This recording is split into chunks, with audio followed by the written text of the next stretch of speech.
Hello and welcome to the Covert Nerd Podcast. I'm excited you're here and excited about this new episode. I wanted to preface this episode by mentioning that when we recorded this, I was battling a cold, so I want to apologize in advance for the coughing and the nasally voice that I have during this episode. And I also want to thank Lee Bokma for coming on the show for another Nerd Deathmatch. It's always a good time when we get together and nerd it up about comics and all things nerdy. So without further ado, let's dive right in and nerd it up. Comics have been read. Action figures assembled. Video games have been played. A battle decades in the making. Two nerds enter the arena to do battle. Two nerds leave the arena more nerdy than ever. It's time for a Nerd Deathmatch. For those of you that may not know what the Nerd Deathmatch is, I'll explain it real quick. Simply, we pick three characters, teams, or figures from fiction. They can be comic books, TV, movies, whatever. And then we pit them against each other in a fictional death match that we call it. And so we've called it the Nerd Death Match. This is the third one. So if you want to hear the rest of them, you can go back in the archives at covertnerd.net and listen to the other Nerd Death Matches that we have. I'm here with Lee Bokma. So say hi, Lee. Hey, how you doing, Lee? Thanks for having me on the show again and for the third installment of the Nerd Death Match. I'm looking forward to getting it on like Donkey Kong. Exactly. These are always fun because I think I referred it to in one of our Facebook chats or groups that it's a 90% character study, 10% death matches, and 100% fun. So it's just fun to get together with you and do this. And I know you've been busy working on a project together with some other local artists and podcasters on a project with some of your artwork. Yep. And I think it's going to be fun, and I'll just tease it that way. And I think you as a listener will love it when it comes out. I'll make sure that everybody hears about it. It's going to be a good time. Yeah, it's gonna be a great project. We've got all sorts of talent from across the area, including yourself doing some co-writing, some other local podcasts, some other local comic creators, and we've all kind of come together to make this fun thing coming out for Comic-Con this summer. I think it's going to be the big launch. The big launch for our surprise, semi-surprise project. Exactly. It's always fun to get together and do lots of nerdy things together, so that's why I like these nerd death matches and other things, so it's fun. So let's dive right in, and like I said, the way it works is we have three different teams or groups of people, and we title them, and we try to keep them kind of similar to each other, so when we pit them against each other, it's a fair fight, because we don't want Aunt May taking on Godzilla. That's a little out of whack, but that would be fun though. I get Godzilla. Wait, remember she has wheat cakes. That she does have the wheat cakes. I'm not sure if Godzilla falls for the wheat cakes. I don't know. I don't know. We kind of have some mismatches a day. I think you're in. Yeah. I think you're in for some trouble there. Yeah, we'll see. Yeah. We'll get to that. But yeah, I was a little confident, but now I don't know. We'll see. But so the first one we've titled the Teen Team Tussle. So try saying that 3 times. Teen Team Tussle. And we are pitting the Teen Titans. So Lee Bokma has the Teen Titans, and then I have the Misfits of Science. So let's go ahead and let Lee go first. All right, so yeah, we went with the Teen Team Tussle, which you're right, is hard to say. So yes. I thought back to one of my favorite team of teens that had superpowers. For me, it was the Teen Titans. And I remember they came out like in the 60s, 1964, I think is exactly when they came out, a DC product. And it was initially kind of an idea where all the sidekicks of the Justice League kind of banded together and made their own super team. I didn't get in on that level in the 60s. My really first exposure to it was in the 80s when it was like relaunched. It's been relaunched like 4 or 5 times in comic form. It's had multiple animations and movies come out. But my first exposure was the early 80s, the George Perez arted comic. And I loved George Perez's art style. And they kind of introduced some new characters. They weren't necessarily all the sidekicks. There was some new folks I'm going to get into here. And that was my kind of real exposure and love affair with the Teen Titans in the 80s. Anyway, like I said, it started out in the 60s with the sidekicks. It had like Aqualad. It had Robin. It had Donna Troy, which I think she's like a relative of Wonder Woman. Like I don't know if she's an exact relation. She's like a cousin or I didn't know that. Something like that. And they were all the sidekicks. I think there was like Kid Flash, maybe Superboy, Superboy. and then Green Arrow's sidekick, or was he one of the originals though? Speedy, they might have added his name him or something Speed, like that. Yeah, something like that. But anyway, that was the original premise. In the '80s, when it came out, they kind of got away from that a little bit, and they kind of launched their own characters. And those are the ones I'm going to kind of stick with, rather than the original or some like the Teen Titans Go, but the newer versions of it. But so the characters I'm going to select to do battle with your Misfits of Science today. You've got Robin / and/or Nightwing, obviously Batman's previous apprentice. He's obviously raised by Batman, did all his sidekicking with Batman, then he kind of goes off on his own, kind of grows up a little bit, and becomes the leader of the Teen Titans. Very similar to Batman in abilities. He's just a normal guy with very heightened skills and training and gadgets and gizmos and equipment. So skilled acrobat, martial artist, escapologist, criminologist. He knows fencing, all sorts of weapon skills, master of disguise and stealth, leadership skills. He has come into some wealth of his own, obviously, to make all these fancy gadgets, unless he's still like borrowing from Bruce. And the interest is just rolling up.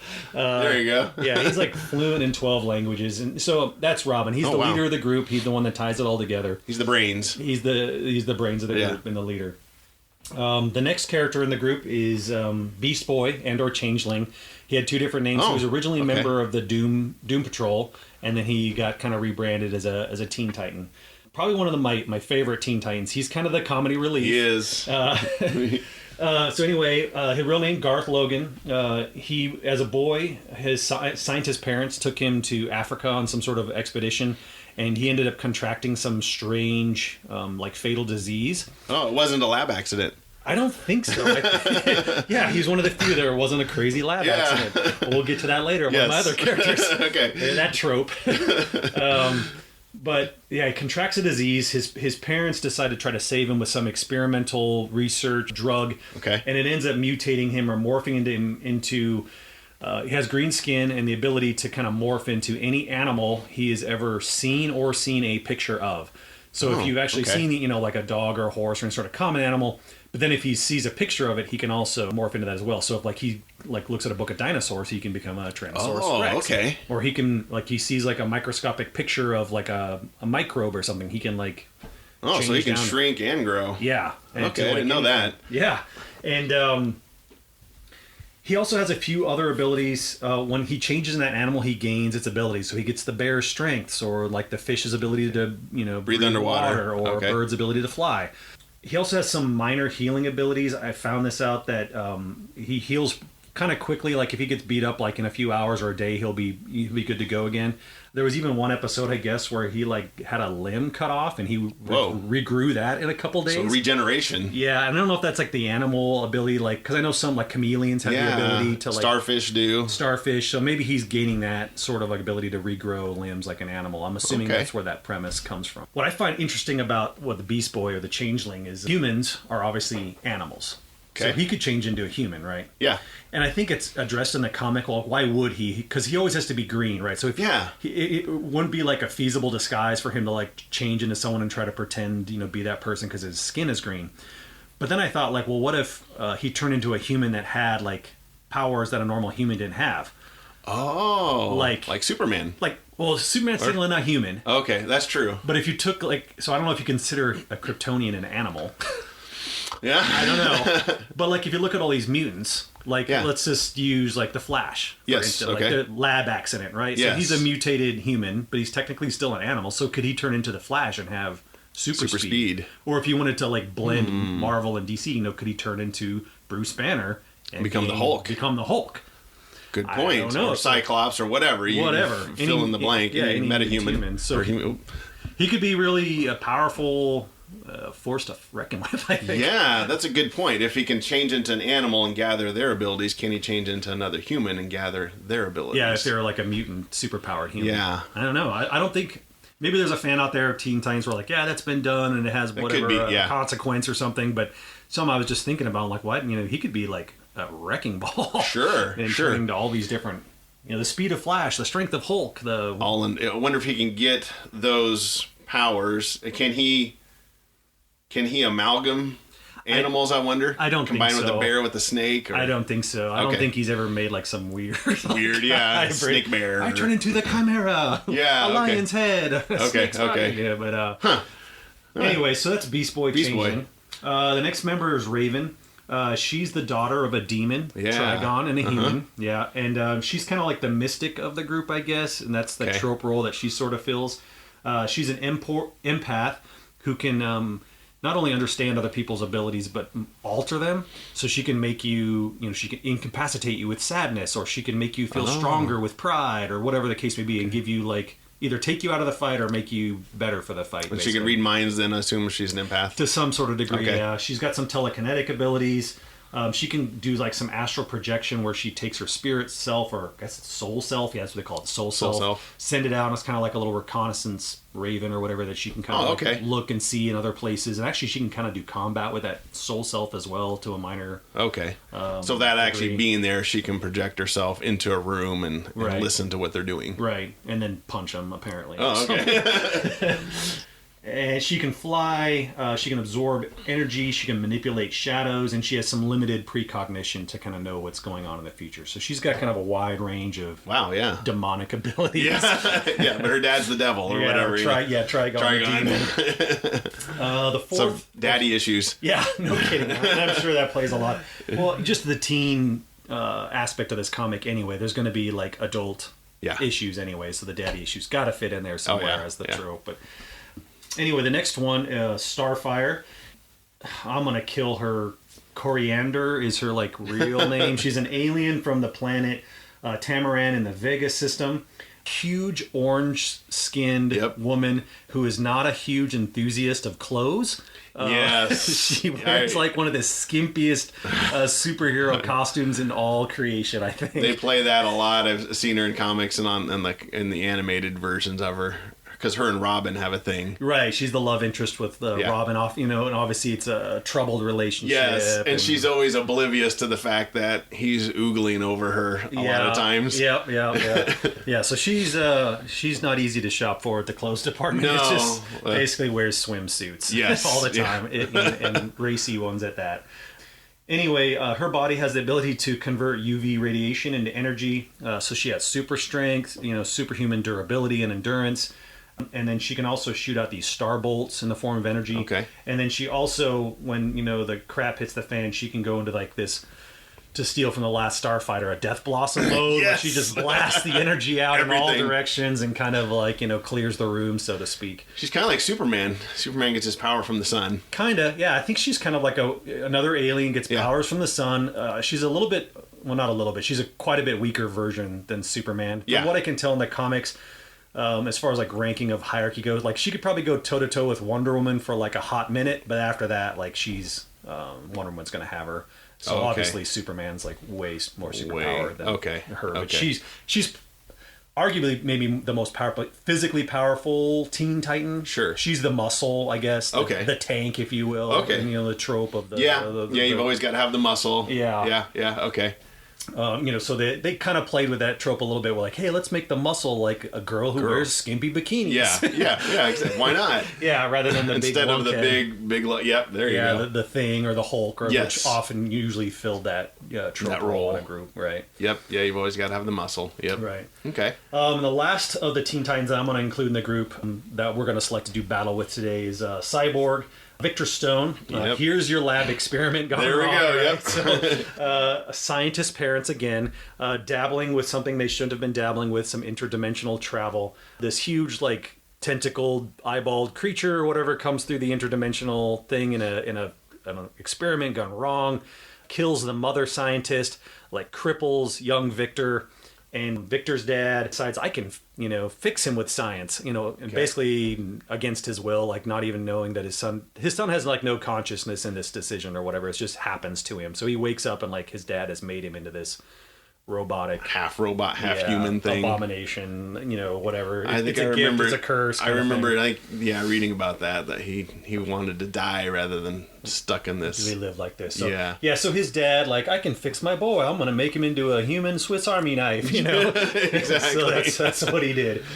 So Cyborg gains some superhuman strength, stamina with his robot side, and speed as well. He has the ability to fly. He can do all sorts of interfaces with computers and manipulate through any sort of automation system.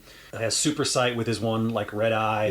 Yep. He has all these little gadgets and gizmos that come out of his person, kind of like Inspector Gadget, I guess, if you will. Yeah, because it's his left arm, or one of them. Yeah, one of his arms turns into like a cannon. Another one's like a sonic cannon. He's got like a grappling hook. A variety of other tools can like pop out all over the place. He has the ability to like kind of self-repair. When he gets damaged, he can kind of repair himself. And then just beyond what his father gave him, being the son of a couple really bright scientists, he has like some genius level IQ. Just going for himself. So kind of with like Robin Nightwing, he's also kind of the brains of the group. He's just not the leader per se. Sure. But yeah. He's too angry at his dad to be the leader. Yeah. So that's the 5 I'm going with in the Teen Tussle. All right. Well, I've got the Misfits of Science, and to tune you in or update you as a listener to the Misfits of Science, it was a obscure 80s TV show. Came out in 1985 and only had 16 episodes on NBC. It's basically a cast of superpowered humans who work for a company called Humadyne, the Humadyne Institute, and they go on these adventures. They're kind of a mashup of the X-Men and the A-Team from the 80s. Is kind of what they are. I don't know. I've seen a few of these episodes. It might be a mashup of the X-Men and like the B team. Yeah. There's a reason it was only one season. But I just remember at that time, I thought, this is so cool. They're actually doing a kind of superhero-y mutant type TV show, which had never been done at that point as far as I know. No, I think you're right. And I do remember what also I liked about this show is there was this... sort of theme to it, that it was like it was okay to be like different or okay to be weird. Like that was kind of like their premise. Like we are the misfits, it's okay to be weird, and you're accepted here. And I like that theme. You didn't see that a lot in a lot of 80s programming either. No, you've got all these weird powers and you don't know what to do, and so they could come to this Humadyne Institute, and their leader Billy said, this is fine, I'll help you try to cope with your powers and maybe stop some bad guys in the process. Right. It was, they kind of celebrated your differences or whatever. So it might actually be more of a cross of like X-Men and like Revenge of the Nerds. There you go. Yeah. Good point. Yeah, it was only 16 episodes. There was one unaired episode, which later was shown on the Sci-Fi Channel and then over in Europe. It's kind of big in Europe, I guess, when I was doing the research. Really? Yeah. Interesting. It was a little more popular there than here, but neither. They also like David Hasselhoff too. So true. Anyway, so the cast of characters. First one was Dr. Elvin L. Lincoln. He was a really tall guy, 7'1". He wasn't good at basketball. Yeah. That was kind of the running gag. Yep. He was horrible at basketball. And he was tired of being tall because everybody saw him, you can come play basketball with us. And everybody wanted him to do that. But he was horribly uncoordinated, and lots of scenes in the pilot episode he's trying to shoot the basketball. He misses every time. Yeah. That was... Actually, out of all the characters in the Misfits of Science that I recall, he was like the most interesting to me, because the rest of them were, and you'll get into the rest of them, but they're very tropey, like to be expected, especially for like 80s programming.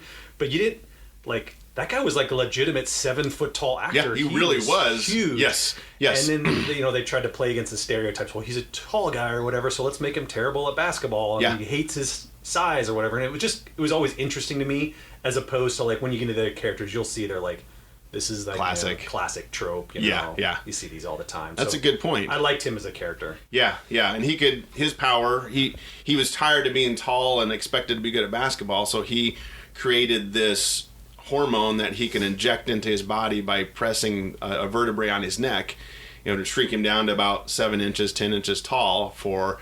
I think he could only do it for 14 minutes, so that was kind of the thing. He only had 14 minutes to stay small, and he only could do it once per hour. Right. So he had a little bit of limitation there, is the concept. And he had, which I always thought it was funny, and they talk about it, when he would shrink, he'd be naked because his clothes wouldn't shrink with him. And so he always had to have these doll clothes that he had to pack with him, and so that was, every time you'd see him shrink, you always went, okay, what's he going to wear this time? Yeah, and I remember, like, in the, The episode that I'm recalling, they had like this terrible like brown velour leisure suit. Yes. It was like Ken's clothes from Barbie or something. Yeah, so he would get a lot of Ken's clothes. Yep, that was the gag. I think they just probably did that because in the show, I also remember whenever he was shrunk, like the other characters would like pick him up and like move him around so he could do stuff, and it was like so clearly like a Ken doll. Oh yeah, yeah. And so to make clothes for Ken was like cheap just to buy the Ken clothes. Yeah. Like why have specials? This is the 80s and their budget was not very big, so the special effects were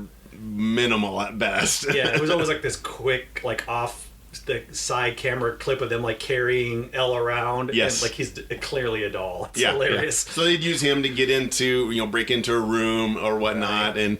And back to the doll clothes, one of them was Michael Jackson outfit that he had on. And so, yeah, his character was pretty cool because he didn't want to be tall anymore. So he was doing it to get out of... He didn't want to. The idea was to shrink himself a little bit, but he accidentally made himself shrink a lot. Right. So instead of being 7'1", he's like, maybe I can be 6'1". Right. Well, I think at their heart, like all the characters, they wanted to be normal. Yes. In a way. And they were tired of being different. Right. But then they came to the Misfits of Science, and that's why I'm saying this theme of like celebrating their difference. It became okay to be a misfit, to be something different. Yeah, exactly. Right. Now his actor was Kevin Peter Hall. And he played the Predator in the Predator movie. He was the one in the suit. Really? Yes, because he was the big guy. And then he was also Harry in Harry and the Hendersons. Okay, well that makes sense. I didn't realize the Predator was that big, because that guy was humongous. You see him in the Misfits of Science, and he towers over everybody. Yeah, that's the same guy. When he was the Predator, they put him in shoes that made him even taller yet. Really? And then they put kind of a bodysuit over him to make him even more muscular. But yeah, he was the one that did the Predator in Predator 1 and Predator 2. Okay, yeah, because in the Predator, he was clearly a big guy, but you lose some context because all the guys in Predator were like huge. They're big guys, yeah. Arnold and all these ex-wrestlers. Yeah. But when like Misfits of Science, when he's standing next to Courtney Cox, you're just like, holy. Yeah. Yeah, you see all the little promo shots, and he's a foot taller than everybody else. Oh, yeah, minimum. He's huge. But he died actually fairly early. He died in 1991. He was born in 55. He wasn't very old, so I don't know if... And actually, the funny thing is he did play college basketball. He was actually really good. Okay. And then his character couldn't play basketball. Sure. So it's kind of interesting. Yeah. But yeah, sad that he died. I don't know if maybe his height had something to do with it. I don't know. I don't remember researching what happened. Okay. So we've got the guy that can shrink. The next one is Johnny B. Bukowski. So his Johnny B was his character, or his common name that they used. Right. Here we go. He was a musician. Right. Accident on stage. Gets electrocuted. Now he absorbs electricity and can project it. Right. And he can also run really fast. Okay. But his weakness is water. If he gets near water, it burns his skin. Yeah. So I was always wondering, how does a guy like that take a shower? That's what I thought too. Is like, that guy uses a lot of like moist towelettes or something. Or some, yeah. And a lot of deodorant. Yeah. So here, not a lab accident, but yeah. Hey, why not? I get electrocuted. Most people die from that or get hurt, but no, he gets powers. See, this is where, and we had this in the last Nerd Death match, where finally the Wonder Twins could have a legitimate villain. Yeah, you're right. Yeah, the guy who can turn into the water would totally roll. Oh yeah, a good point. He can easily get that bucket of water that Gleek's carrying around. Yeah, just throw it on him. Done. Johnny B. Yeah, Johnny B. And Johnny he kind B of not good. Yeah, Johnny B. burned. So he was a musician, had to give up his career because he couldn't be around electricity anymore. Because if you'd plug in an amp, he would just absorb all the electricity. Right. He got the trope of having the glowing eyes, because when he got enough electricity in him, he always had the glowing eyes. That's juiced up. Yeah, that's why he had to wear the sunglasses all the time. Yeah. Because he didn't want people to know that something was wrong with him. And so he had the trope of the glowing eyes, which we talk about, or you see that in a lot of movies. One of them was Baymax in Big Hero 6. Mm-hmm. When he goes bad, his eyes go red, and you can think of lots of other movies and TV shows where you get the glowing eyes. Yeah. You're the tough guy. Yeah. That was the big trope for me on Johnny B. Was like he's the bad boy with like a heart of gold, where he was the rocker who now he's rebel rocker. The rebel rocker, and now he's got this bad abilities. He can't rock anymore, so he's like the loner and the lone wolf. But in the end, he's got like this soft, like heart of gold underneath Yes. all this. That was like the common. You see that all the time. Oh A yeah, lot of he tries to be programming. tough, Right. but he's really not. He really actually does care about Yeah. everybody and everything. A lot so. of leather jackets. Yeah, he had the leather jacket Spiked and hair. the spiked hair and the sunglasses and the jean jacket, I think, on a couple of them. But yeah, I don't know if he rode a motorcycle either, but that would He add, had that to would just have. add to it. Yeah. So he can run real fast. In fact, they did a little parody of him running against the $6 Million Man. If you remember in the late 70s, they had the $6 Million Man that could run real fast and was real strong. And so they kind of did it, I guess, on one of the episodes, they did a parody of that. Okay.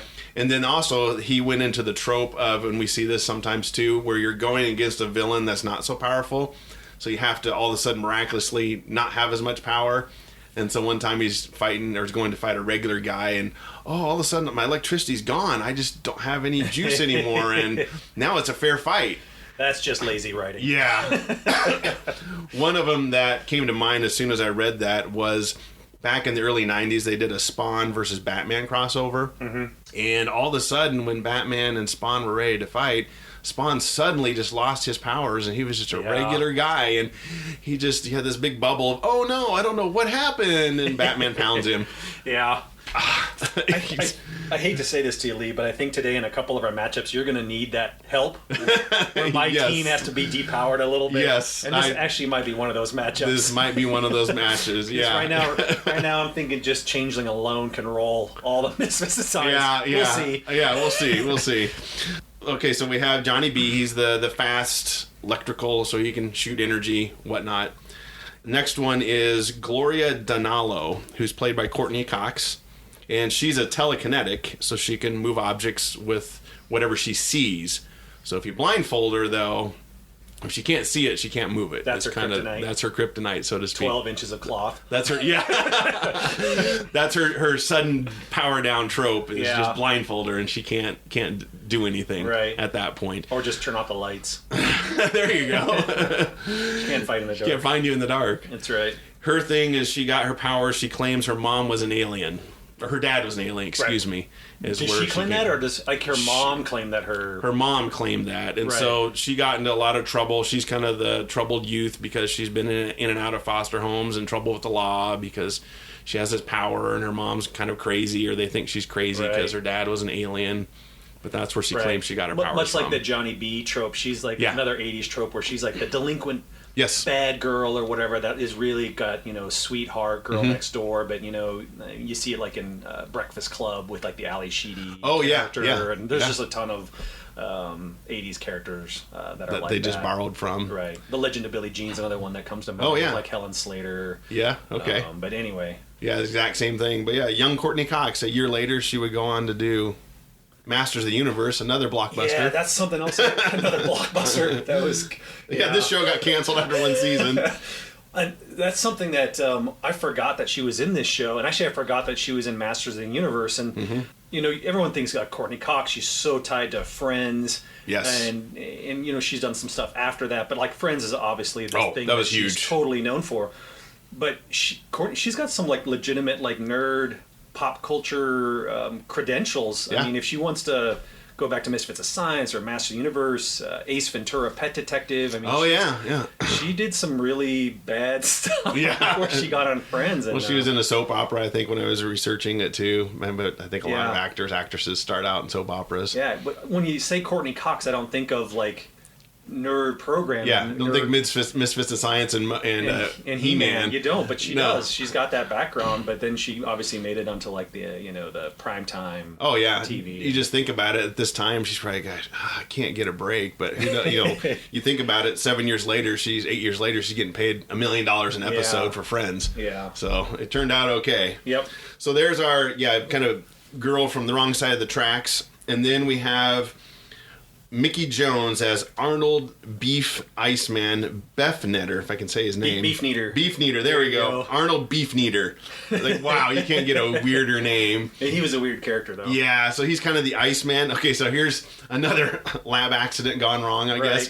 He wanted to cryogenically freeze himself to live forever, so to speak. And now all of a sudden has these powers to be able to, anything he touches, he can instantly turn to ice and freeze it immediately. And that's where he got his powers. But his, again, kryptonite is he has to stay in a cool area. So that's where they got the idea of the whole gang kind of rides around instead of the mystery mobile. It's the ice cream truck. Yeah, the Fun Day Sunday truck. Sunday truck. Fun Day Sunday truck. I'll have to put a picture up in the show notes. But yeah. So that's where he stays, but the rest of them ride in a truck. And he was only in the pilot episode because they called him Iceman, which is obviously a copyright infringement against the X-Men that Marvel has. Right. And so he was only in one episode, but I need some more characters for my death match, so I'm going to keep him. So even though he's only in one episode. Yeah. Well, and I recall from the episode too, like something went horribly wrong in his cryogenic freezing. I mean, in addition to picking up the powers, he had like the intellect of a caveman. Yes. I think he just kind of stumbled around. Yeah, he was not very intelligent. He was in love with Amelia Earhart. So when she went missing in 1937, that's when he cryogenically froze himself. I don't know why or how they came up with that. Apparently he wasn't like terribly bright. Maybe yeah. So maybe before he got froze, he had some already issues. In trouble. So yeah. So that's what his power is. And then lastly, we have Dr. Billy Hayes. He is the guy that is in charge of the Humadyne Institute, and he's the one that got all of these misfits together and put them on a team, which I think, from what I understand, it was funded by the Army to gather, superpowered people. So he's kind of doesn't want them to be used by the Army, but still wants to keep them together and keep the team together. So he's the leader of the group. He's kind of the brains of the bunch. He's the Nightwing of your group. He's the Nightwing of the group. Superpowers, but he's in charge. But he's in charge, and he's smart. He's actually played by Dean Paul Martin, which is Dean Martin's son. Right. I didn't know that when I was researching. I kind of forgot about that. He died, unfortunately, in an air. He was part of the Air National Guard and had a plane accident, I guess, really? Which kind of set Dean Martin, his dad, over the edge into a bout of depression, I guess. Sure. So he died. His dad died a few years later after he died, which was kind of interesting. So this whole team in real life was very tragic. Yeah, Courtney Cox is the only one that came out unscathed from the whole thing. Wow, that's the tragic history of the Misfits of Science. Wow. Yeah, I was kind of like, whoa. That's one thing I did find, though, that episode 9 of the Misfits of Science was written by Tim Kring, who later produced the Heroes TV show back in 2006. So this was where he got the idea for Heroes. Rescue the cheerleader. Yeah. Save the cheerleader or whatever it was. Yeah, I think. Oh, yeah, that's right. Yeah, that was like the mantra of season 1, I remember. Yeah. So this would have been 20 years later. All of a sudden, he comes up with this idea, and it actually took off because it had several seasons of Heroes. Yeah, comic spin-offs and yeah. Well, another interesting thing I found out in the research of this is the music, at least in the pilot episode, I'm not sure if all episodes, but the music was done by Basil Polidaris. Oh, yeah. Same guy, Conan the Barbarian soundtrack, one of my favorite movie soundtracks all time. I remember that, and I forgot to put it into my notes. Yes, good reminder. Yeah, I mean, he's done a lot of TV and movie soundtracks, but for me, Conan was his...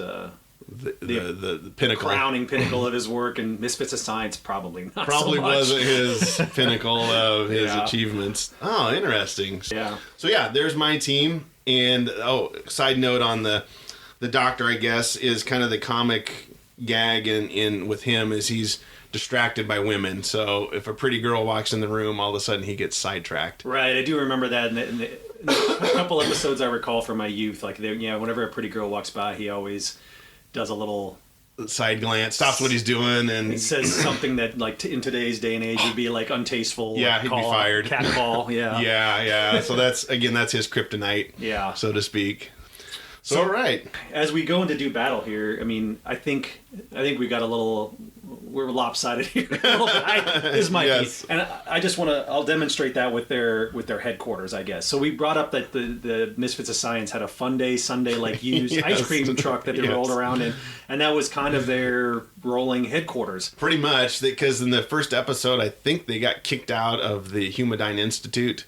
Right, because they were in a lab. They got shut down because they weren't like producing anything. Yeah, they had the big battle against the Army because the Army is making this big laser thing and whatnot. But yeah, just to show the lopsidedness of this, we have Fun Day Sunday ice cream truck versus the Teen Titans had like a tower. Yes. Like legitimately. Is it Teen Titan Tower? Is that what they Yeah, it call was it? like Titan Tower. Titan Tower. There we go. Yeah, I think it was originally on an island in New York, like one of the small islands. I think so. Like in the Hudson River or like by the Statue of Liberty or whatever. But like, it was a legitimate skyscraper shaped like a T. And where do these kids get their money? I don't know. I think actually Victor Stone, Cyborg's dad, built it for him. I think he was loaded. Apparently, I felt guilty know. and maybe said, Bruce Banner like kicked in something like But yeah, so they had this huge tower, and actually that's one of the first things I recall from my childhood. Is I really didn't pick up on the comic initially, but I had a friend who was into role playing games a lot. And he had like the DC superheroes role playing game. Oh. And he was showing me these books, and he was like, "Hey, we've tried Dungeons and Dragons. Let's try this role playing game of heroes." And I'm like, "Yeah, sure, it sounds fun." And I'm flipping through this book, and there was like a schematic because they had all like the heroes in there, and they had like their abilities because you could play the characters in the game.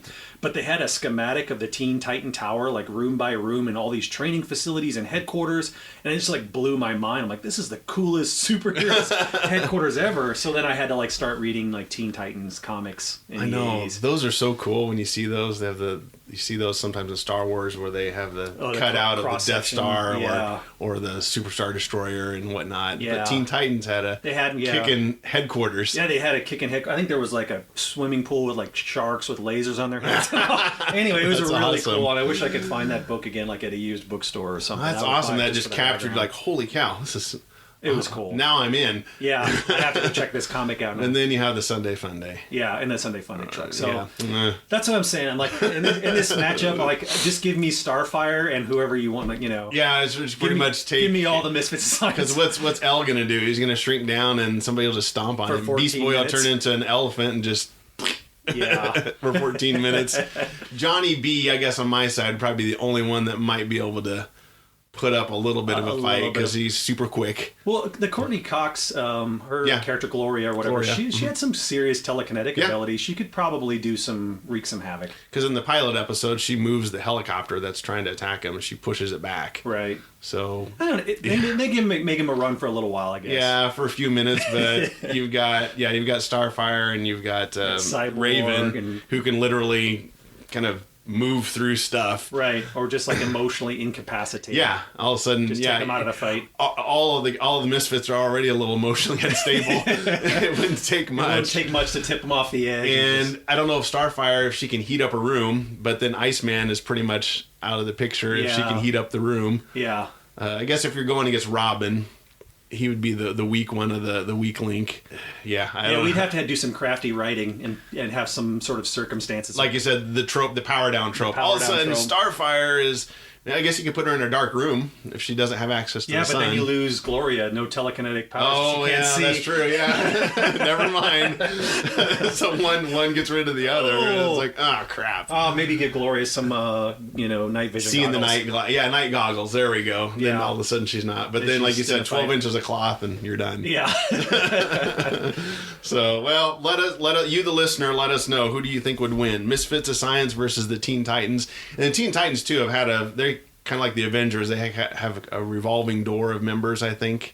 Yeah, it's they've not been always rebooted, the same. like TV shows, comics, different characters. Yeah, I had to literally pick like the 80s ones because there's just a running lineup of different Well, it sounds like the ones you mentioned have been the same ones. My kids watched Teen Titans that they did on Cartoon Network about 10 years ago. Yeah. And then they did Teen Titans Go.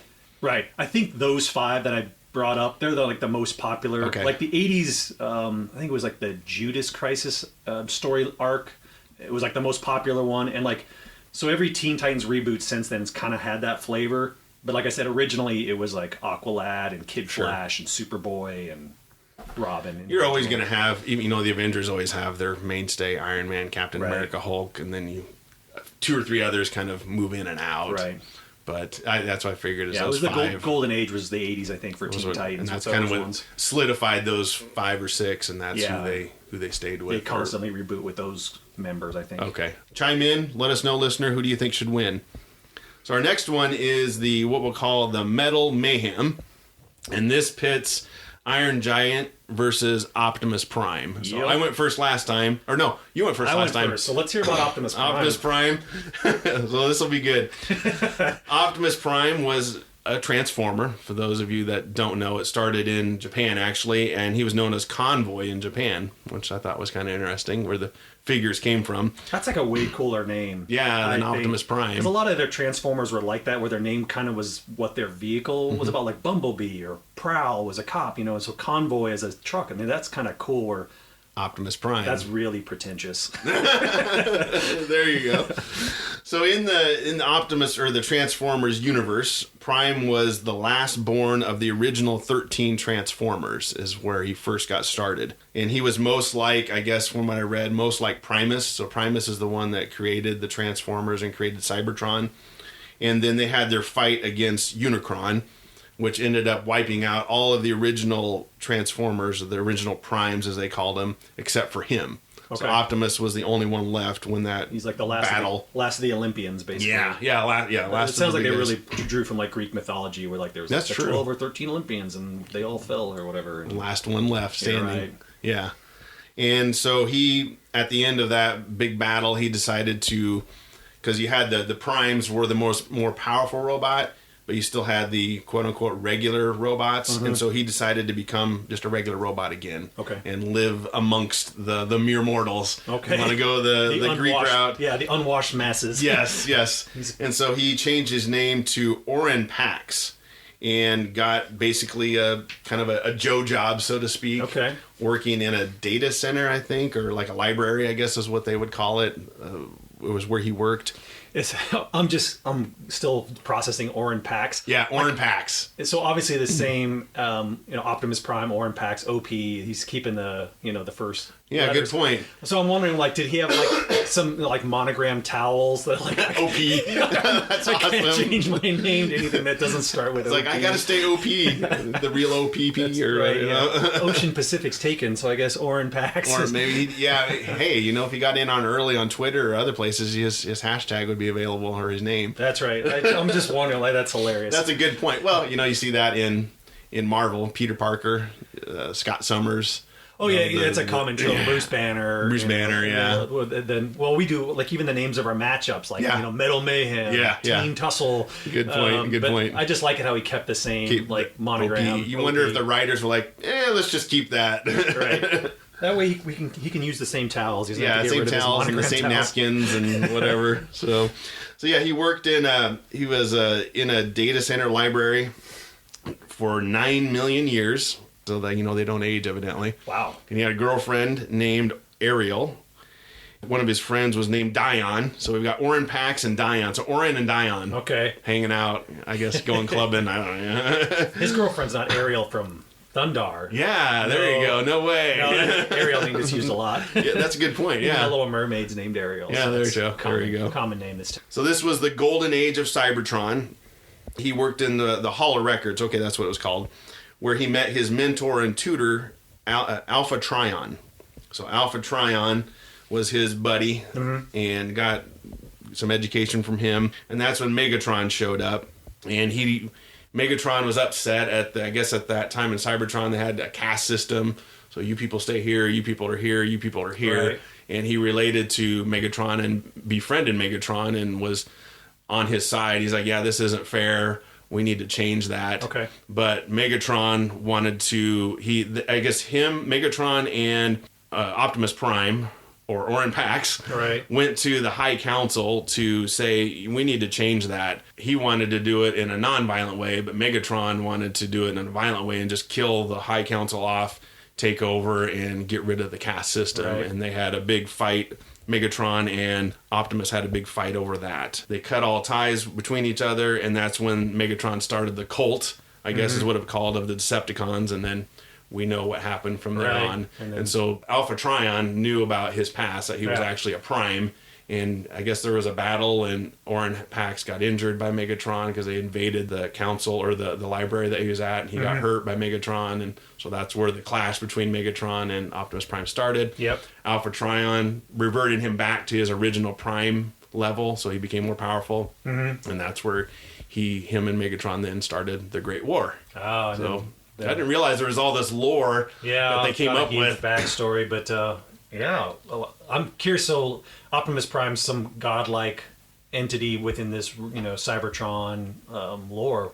Let's hear about these godlike powers. Yeah. So next is the powers that he has. So you've seen him with the figure. He comes with his big gun, the Ion Blaster, that he came with as the figure. And it was huge, if I recall. Like, it was one of the biggest guns. It was almost as tall as he was. I know, it was huge. But that's kind of his primary weapon, is his gun. I'm trying to remember, when he transformed to a truck, did that gun, become part of the truck? So, let's jump to that. I always wondered, you see him in the cartoon transform, and his trailer just goes off camera, and where'd it go? Yeah. So I didn't know where it went, but in the figure, it transforms into kind of a battle center. I do remember that now. Yeah, it was like this battle platform. Kind of folds out, and then he has Roller, I think it is, the little robot that's in there. Oh, that's right. But it unfolds, and then there's this gun, and it's kind of a battle center. So I'm guessing other Transformers can go there and coordinate a battle. I totally forgot that his trailer was like a mini playset. Mm-hmm. So he was like one of the Transformers that was like a figure and a playset built in one. I totally forgot about that. I'll put a picture in the show notes, but it kind of unfolds and has a gun, and you can see little computers on the side, and so it becomes kind of a station. Yeah, it's like a way better than an ice cream truck. Yeah, way better than the Sunday Fun Day. But I did find out from what I was reading, though, the trailer, since Optimus is connected to it, if you blow up the trailer, it injures him. Oh, really? Because they're connected, I guess. That is an interesting weakness. But it does have a giant two laser gun in it, so I guess it can defend itself. And then you've got Roller. Yeah, and you got Roller. So then he also has, I guess, some other weapons that they show in the cartoon and some of the other figure iterations that they did. A barrage cannon, which fires slugs of plutonium tips on it, so they can do some pretty good damage. Nice. Or give you cancer. Or give you cancer, yeah, whatever. Or power the flux capacitor. That's right. And so, Energon blade. So he has the figure came with a giant sword. I don't know if you remember, he came with a giant sword. Yep. So he has a sword. An Energon blade is what they call it, I guess. Yep. Prime Hood, which, since he's a Prime, I guess, kind of gives him some supernatural abilities to also be an empath, so he can basically kind of read your mind or be able to predict what's going to happen in the near future, which allows him to dodge some attacks. Okay. It's got Spidey sense. Spidey sense, there we go. Yeah. He's got that. He has strength, will-based strength, I guess. So he has determination. So we've seen that in the Transformers movie. He's been shot 3, 4, 5 times, and he still kicks out, so to speak, against Megatron. Still trucking, yeah. Yeah, so he's got that. And then he has, which I found this, I didn't know, I kind of forgot this. He has a laser axe hand. Oh, really? So in one of the second episode of the original Transformers series, he has this hand turns into an axe. Not just any axe. And then Megatron turns his arm into a mace that has a spiked ball on it. Yeah, but it's like a glowing, laser-looking thing. Yeah, so him and Megatron in the second episode, but they never show it again. So it shows up once. Yeah. But he's able to transform. So he had the sword, but he also could turn his hand into an energy axe. Wow. And then he also has energy blast from his eyes. And this was in only one episode again, just like the energy axe. He could shoot energy from his eyes. This was like typical again of like 80s programming where just like some random writer has no idea what the lore of this character is, so they write in some ability that's never seen again. That's the thing, I think, back in the 80s, especially with this and He-Man, they had no plan of attack. Right, it was like a revolving door of writers coming in and doing these, and they would just basically get like a short, here's some script notes or whatever, write an episode. Yeah, we need a new episode, a new series. We need 13 episodes by end of the month. Right. Go. Laser axe. Laser axe and laser eyes, and you know, we don't care, so we have to take that into account. But hey, they did show it. Scale wise, he's about 19 foot tall in the cartoon, but I know for Michael Bay, he's blown him up way bigger than that. But I'll stick with the 19 footer, I guess, because that's kind of the original. Yeah, I'm kind of going by Gen 1. Yeah, and he also has obviously compassion for sentient beings, freedom for all, that whole trope there. Yeah, And then he's a stereotypical like paragon of good. Basically. Yeah, he's the epitome of good. Everybody, even I was reading a few episodes, he had the chance to kill Megatron, but he didn't do it. Yeah, that's one of the things where it's an uninteresting character for me when a character has like no other personality other than just being the embodiment of good. Of good. Yeah, those characters tend to bore me. Sure. You know, as far as like entertainment goes, like I like my heroes to have like a flaw or like an issue or something like that, which tends to make them more recognizable or identifiable. Identifiable is probably a better word. I do think maybe they steered away from that in the movie because when him and Megatron go at it, they flat out says, one of us is going to fall. Yeah. So I think and then Michael Bay, of course, is taking that to a whole new level. But right. But I think maybe for the movie, in my opinion, maybe they did kind of say, well, we're going to maybe let that one slide. But you're right. I mean, obviously in the cartoon, it's an 80s cartoon, just like He-Man. It's pretty... Right. They're not going to kill anybody off. Right. Then I thought of this. They portray him as being able to fly, but that was only in the pilot episode where they had the Autobots fly. Yeah. I didn't realize that they had... But even in the intro, they have them flying together. But that, I guess after episode 1, they didn't... The only few they had...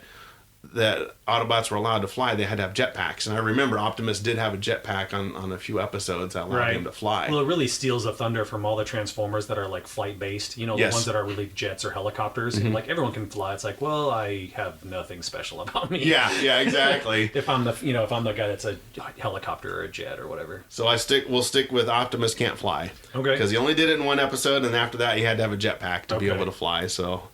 I think you've probably forgotten Optimus Prime's most powerful power that I can think of. He can haul like 14 crates of rubber dog poop from San Antonio to Springfield, Missouri in 8 hours. Just load him up. Load him up and go. That's right. Hit the American road. That's awesome. He's a convoy. That's right. You call, we haul. Oh, gosh. Optimus Prime Trucking. There you go. Well, take his old name, Convoy. There you go. He can get back into the convoy. Yeah, don't underestimate that power. He can haul onions or, I don't know, whatever. To get your Amazon orders to you on time. And he has a cannon. Yeah. And then one other thing is they were going to do a crossover with DC and kind of do an amalgamation of the Justice League and the Transformers together, and he was going to be a Green Lantern, which I thought was kind of cool. So what they were going to do is have Phil Jimenez was the one that wanted to do it, and IDW wanted to do it.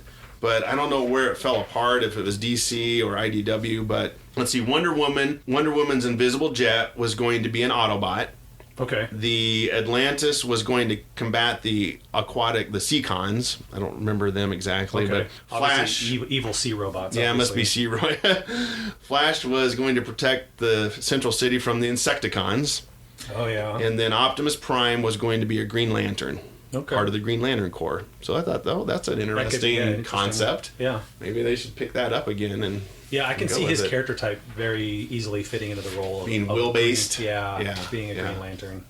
There we have Optimus Prime. And, of course, you can't forget Peter Cullen did the voice. I mean, that's iconic. He also did the voice for Voltron. I kind of forgot about that. He did that narration. Let's roll. Yeah. That voice. Peter's made a ton of money from saying... Let's transform and roll out. Roll out. That's what it is. Let's roll out. Yeah, transform and roll out. All right, so I selected the Iron Giant. And I know when I initially picked the Iron Giant to go against Optimus Prime, you had your concerns that, I picked like this doddering, like 1920s, like kind of, he looks all skinny arms and legs and bumbling giant robot. So you hadn't seen the movie. So I let you borrow the movie and you and your kids watched it and enjoyed it. It's a sentimental... It is. I don't want to, spoil it. We can spoil it. I'm going to spoil it because I got to talk about his powers. 5 years older now or whatever. Is 99. Oh, it was 99? Yeah. So for some reason I thought it was 93, but okay. 99. So it's 20 years old.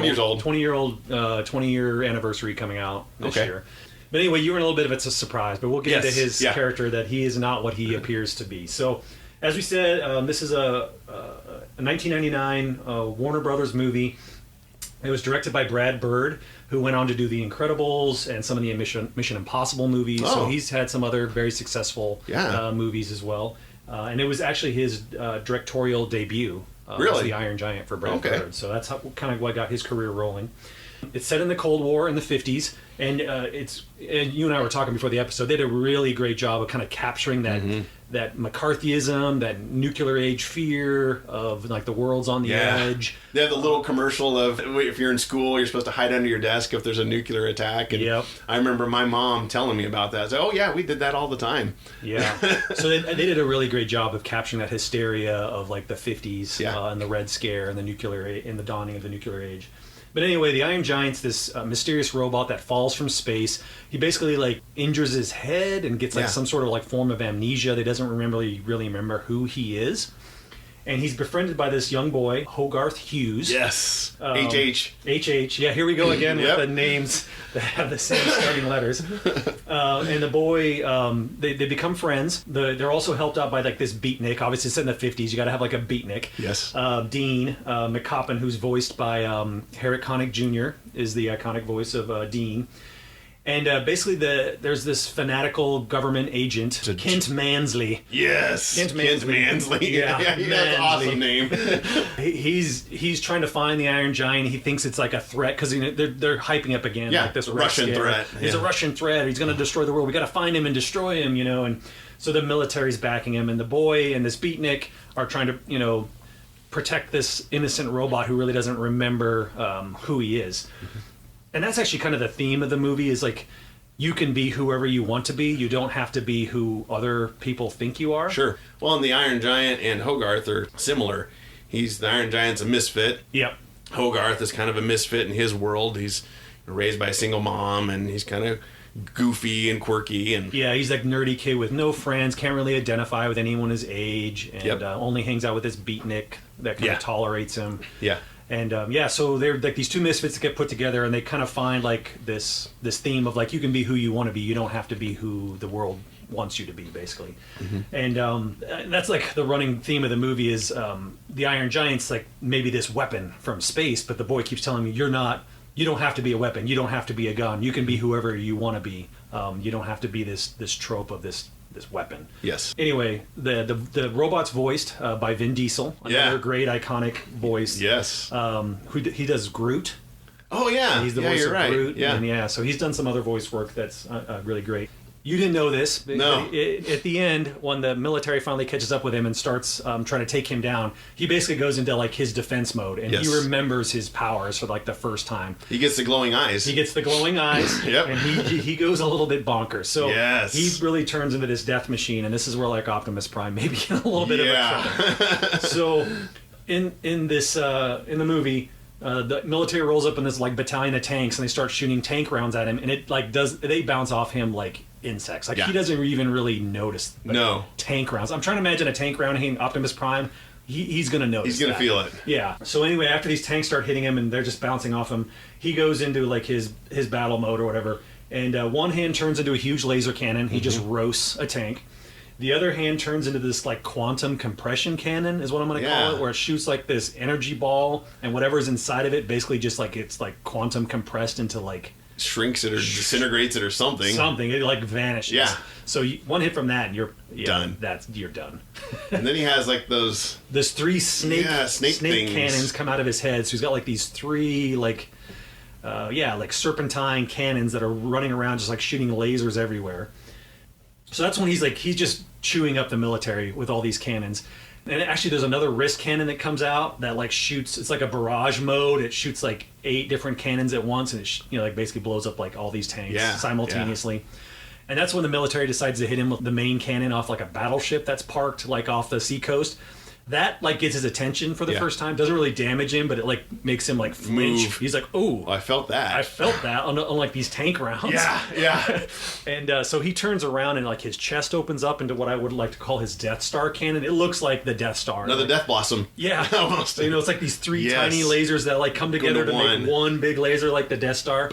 And he misses the battleship because like Hogarth distracts him or whatever, but it makes like this mushroom cloud on the horizon. Like it was going to wipe out like an entire flotilla of Navy ships. Not just one ship, but like all of them. Like all like this flotilla of ships.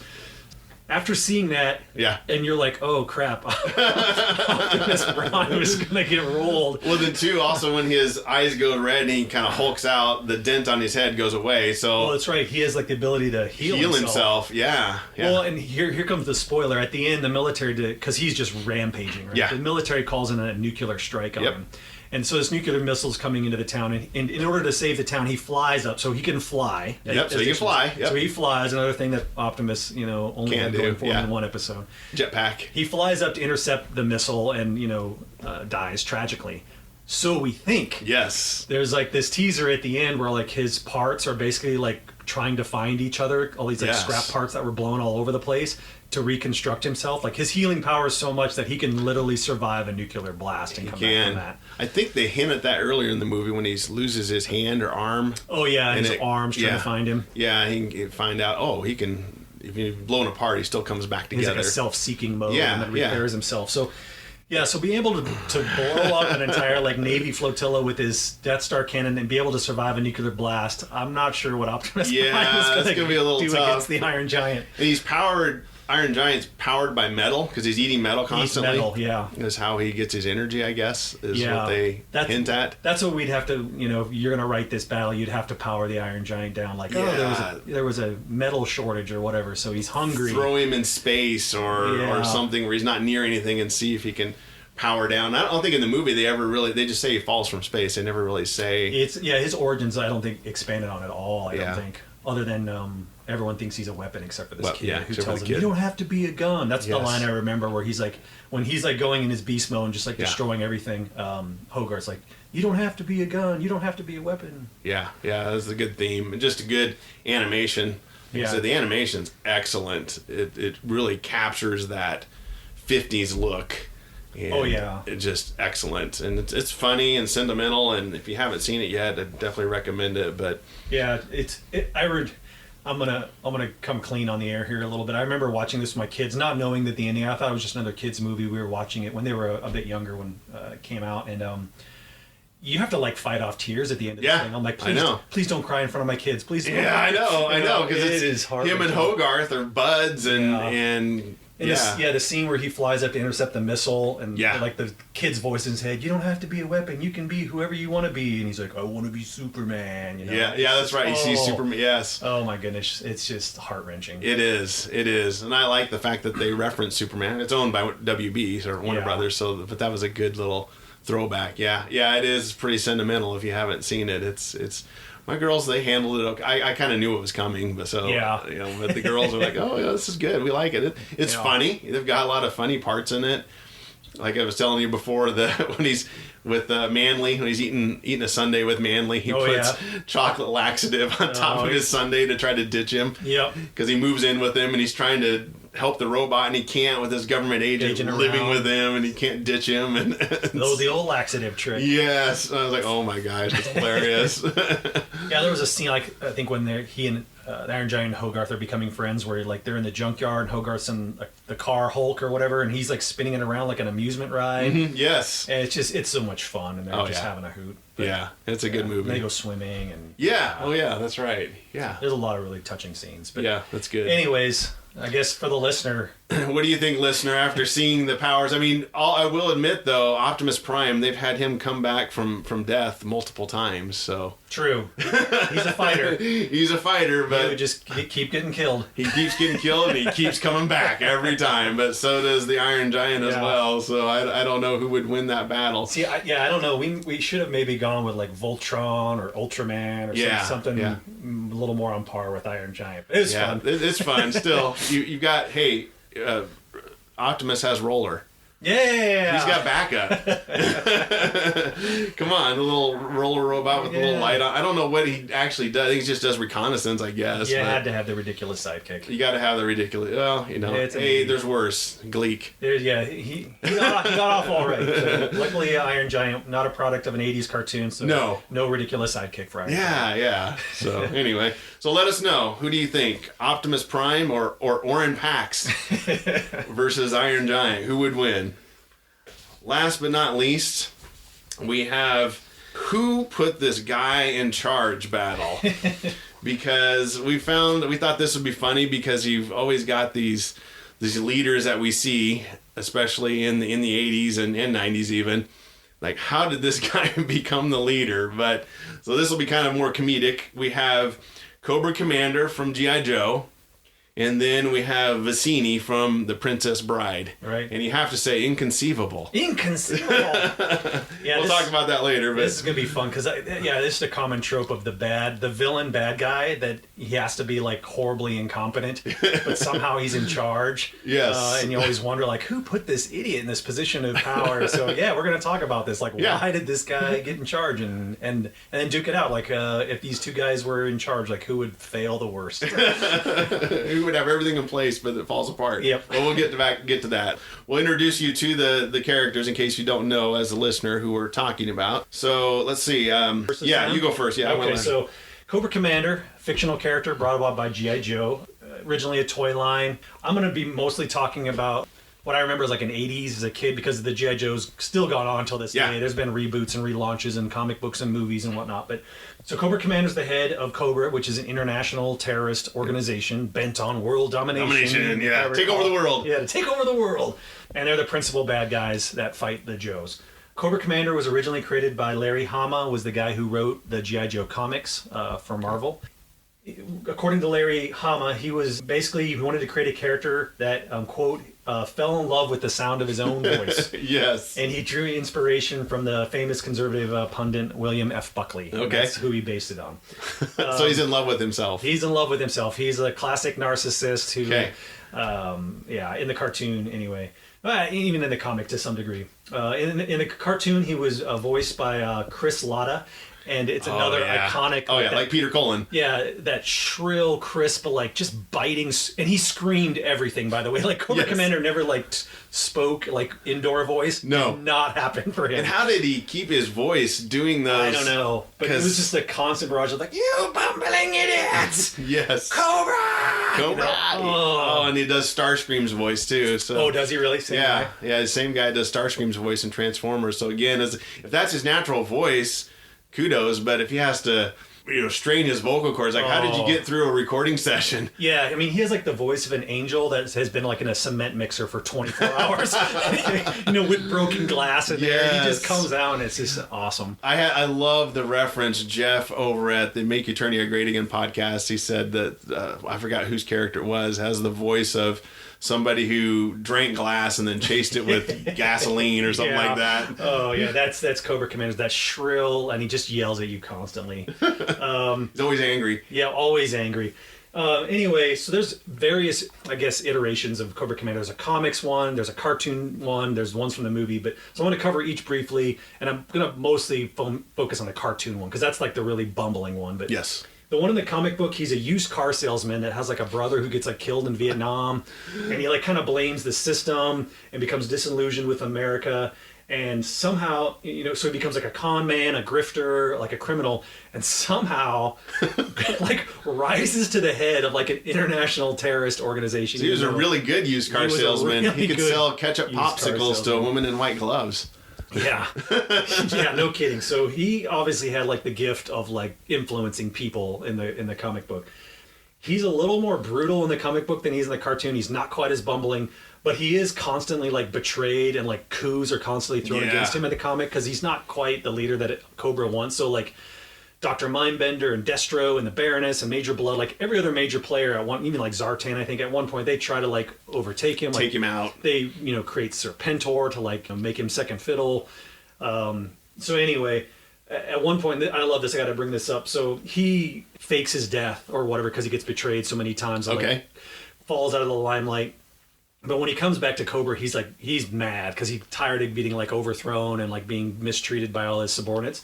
So this was in the cartoon. This is in the comic book. Okay. In the comic book, it's a little more brutal than the kid's cartoon, but he's pretty ruthless. He takes all the villains who like overthrew him: Raptor, Firefly, Mindbender, Zartan, his son Billy. Oh, I didn't know he had a son. He has a son, and he buries him alive in a like an erupting volcano. Wow. In the comic book. And Sweet revenge. And then he gets a mind-controlling brainwashing device and brainwashes Destro, Baroness, Storm Shadow into like being like obedient followers of him. Well, robotic followers. Yeah, so I'm like, wow, he is, Whoa. a little more brutal in the He's comic. definitely more brutal than the cartoon. Yeah. So in the cartoon, to get to that, he is not a used car salesman. His origin story was brought about in the G.I. Joe the movie, which was based on the cartoon. And he's revealed to be a former scientist and nobleman from some ancient pre-human society called Cobra La. Yes. And he was a blue-skinned guy with no hair. But again, another scientific accident. Lab accident happens. And some mutative spore causes him to get like an array of like 8 or 10 eyes. Like his whole face is just eyes. Weird. Yeah, so it's like eight eyes across his face, and that's why he wears the mask or that chrome dome face plate or whatever it is. Because they never show his face in the cartoon. Not till the movie when he finally gets unhooded and you see that like that weird. I remember they hint at it where he's. I think in one episode his mask is on the table and he puts it on, but they never show his face until the movie. Right. Yeah. Anyway, in the cartoon, so different origin story. And a little more like legit, I guess, as far as like he was a scientist, not just like a used car salesman that wrangled his way to the top. He has this knack for like trying to dominate the world in the most like ridiculous ways in his plans. And I actually did a little research and I found like probably the top 10 ways that Cobra Commander is just the worst leader of this terrorist organization. I'm trying to think of like another global terrorist organization like ISIS or something like if they tried to do these plots, like try to put these in context. That would be awesome. So all right, so he tried to clone dinosaurs because that's obviously how you're going to take over the world with dinosaurs, right?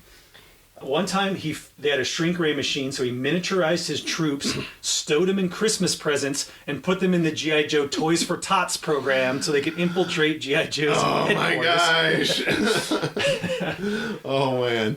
They developed a giant super laser, but instead of trying to do something practical with it, he decides to carve his face into the moon with a giant laser, because that's clearly how you're going to take over the world. Why not? Yeah. Oh my gosh. They abduct some like these super scientists that can create a super weapon, but the holding facility to keep them like away from like so the Joes can't rescue them, they make an amusement park. It's a fun house with like a Cobra roller coaster, and so the Joes have to fight through a theme park to rescue this. I mean, what a brilliant! Why not? Like I could see ISIS totally doing that. Yeah, we're going to kidnap some scientists and we're going to put them in a fun park and try to see if the U.S. Marines can get them out. Wow. All right, so they have this plan to put missiles all over the globe. Okay. And so they can like simultaneously launch missiles over the world. I'm like, all right, this is maybe the first like legitimate plan they may have. But in order to hide the missiles, they decide to franchise a fast food chain which has a missile built into their sign. So it's it looks like a rocket. It's like Rocket Hamburgers, Rocket Burgers or something. Yeah, and the missile in the sign's really really a real rocket.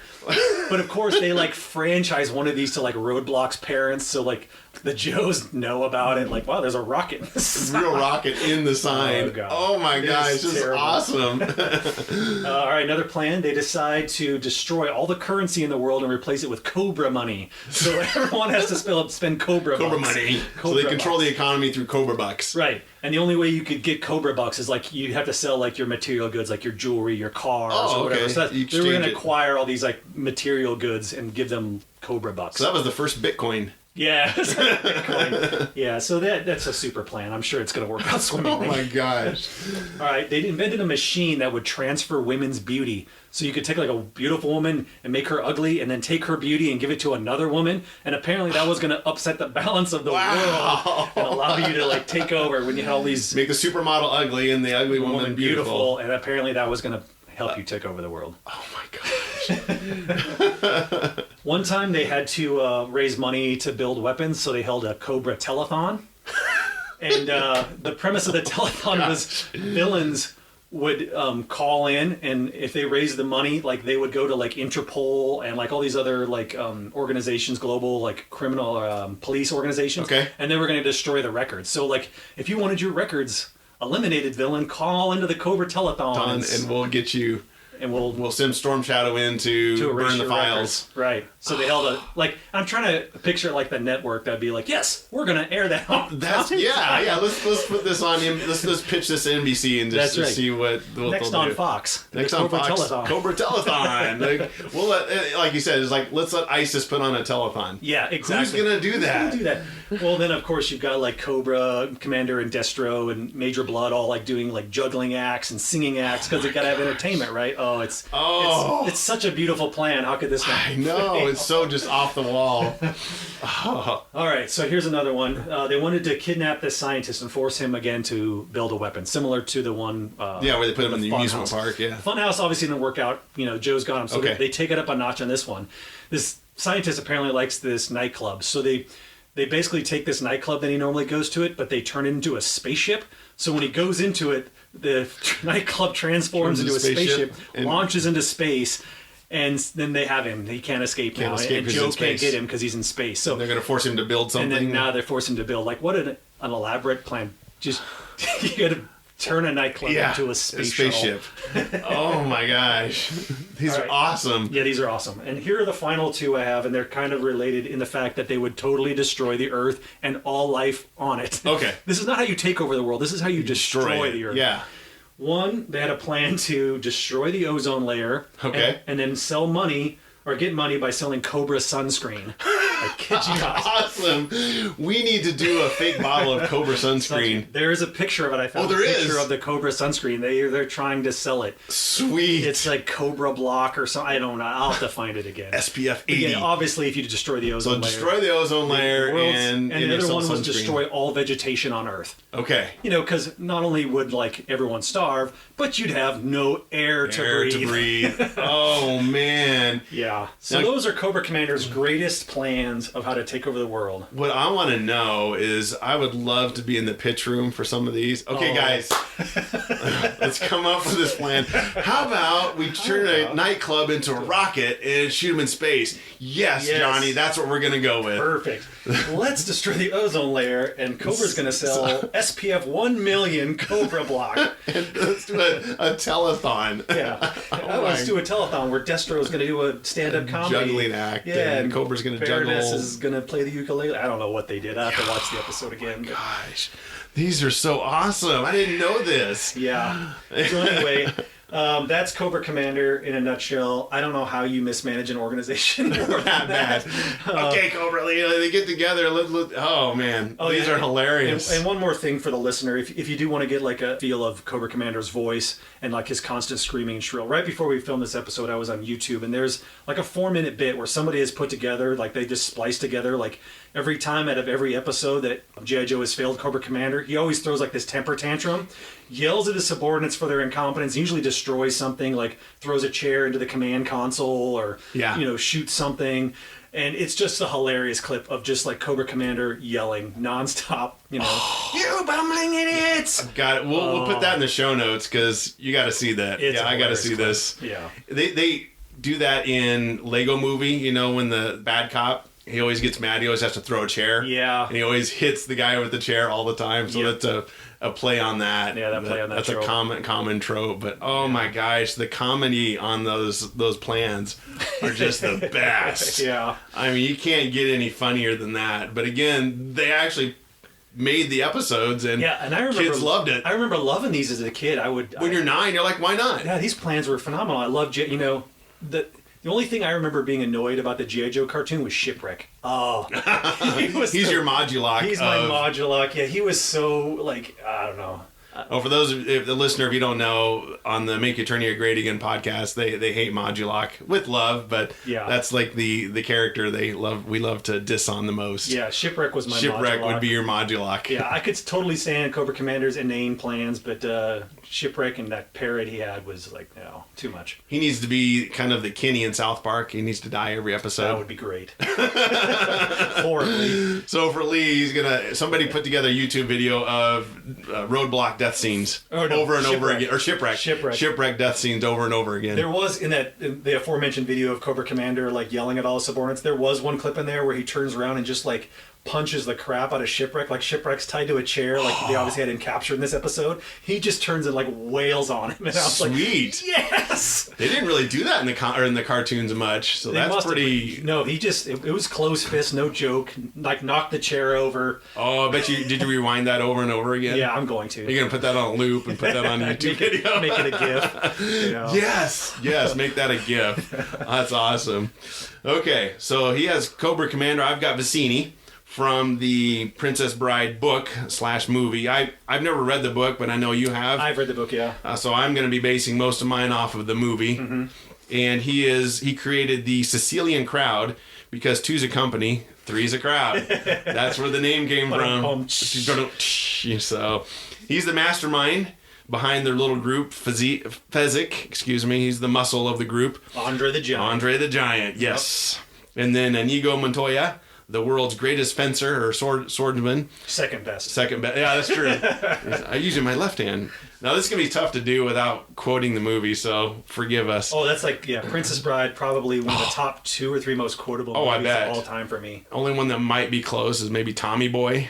Maybe, or Spaceballs, but Princess Bride. Princess Bride, I quote it all the time. By far. Have fun storming the castle. Yes. There's so many great quotes in that. Yeah, and I got a bit in here where they talk about it, and he's trying to avenge his father. That's the whole bit. Oh, for Inigo Montoya. Yeah, for Inigo Montoya. Well, that's another whole great quote, like, my name is Inigo Montoya, you killed my father. Prepare to die. Oh, yes, constantly. Vizzini, excuse me, he recruits Physique because he's unemployed in Greenland. Yeah. So he recruited him there, gave him a job. That's where giants come from. Yeah, why not? Yeah, all the time.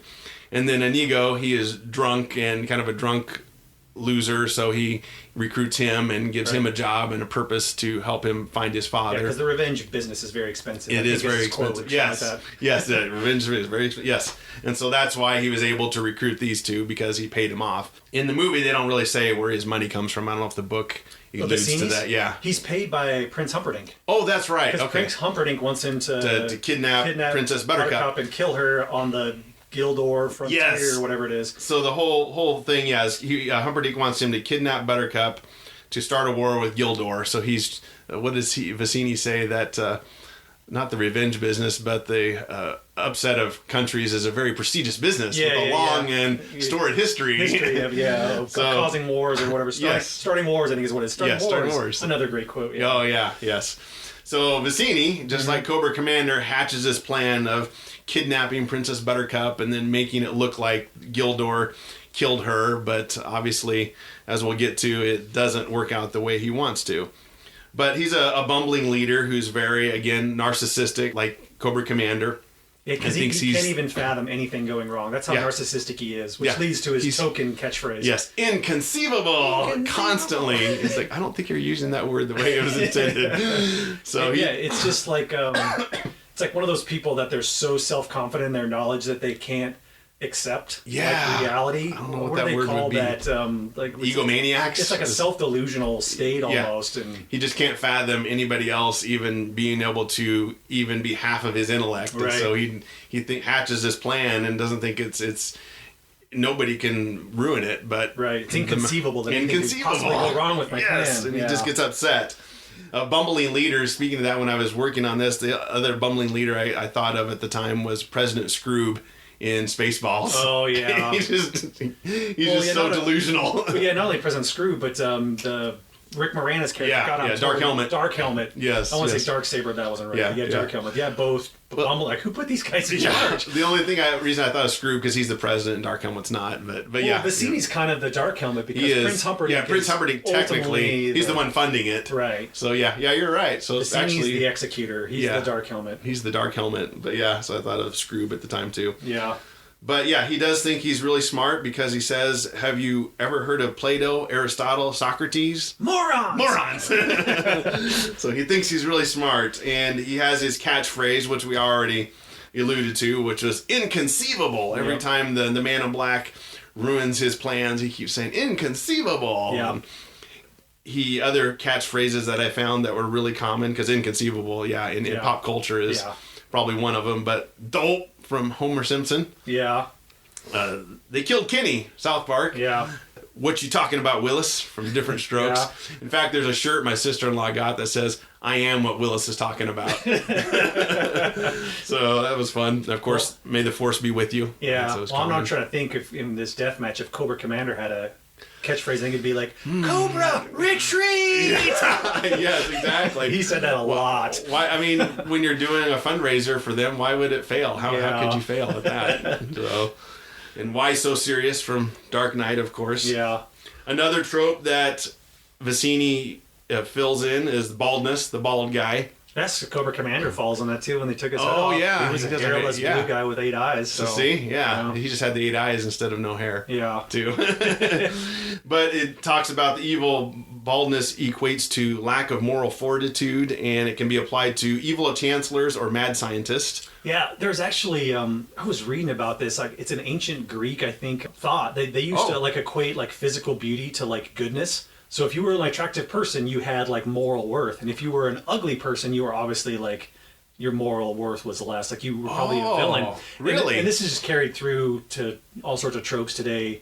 You know, the villains are usually not good-looking people. Yeah. And the heroes are usually, you know, physically attractive. So that trope or line of thought is thousands of years old. Thousands of years old. Yeah, and I read about it. Forgive me, but some it was some Greek philosopher's theory that Probably Aristotle, but he's a moron. yeah, one of the morons came up with a theory like physical beauty was equated to like moral beauty or moral. Oh, well, that makes sense because if you look at stories, comics, or whatever, the good guy is usually attractive. Right, and then you can play with that trope. I mean, like look at Shrek. You know, he's a good guy that's ugly or whatever, and the reverse is opposite. You've got villains that have like a very charismatic, beautiful appearance, but they're like they have a dark soul or whatever. So you can reverse that trope for entertainment purposes as well. But Good. Anyway. Interesting. No, I like that.